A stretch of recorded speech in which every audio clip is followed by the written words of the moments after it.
Hindi film Tapsan Nogonor 2. bölüm. O ne hile ol ya?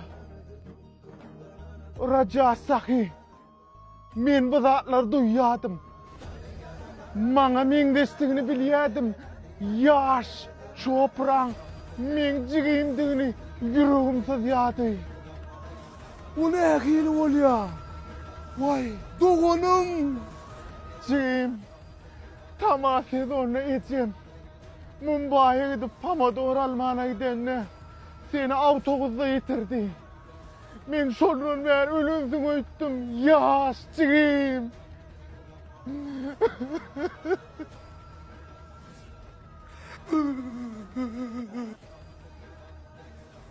Doğanım.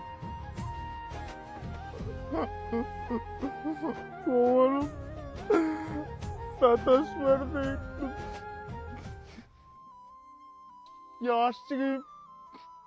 Sen boynandığını bilen bağıtlı ol.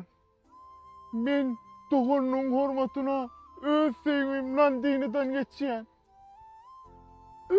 Ben gidecek beni saklamam yolum Mumbai'ye. Saklan. İn olmağına, doğunluğumuzun hatırasına telefon numarını koyup git. Çıkayım can. Belli, yönü paka minussadır. Açılan son canlaşarız. Makaracı ağam, eline plokların. İkimizin doğunluğumuzu öngdönün biliyordum. Sebebi, senin kan tokan ıstırıp gidiyen, benim kan tokan ıstırıp gidiyen. Yasin.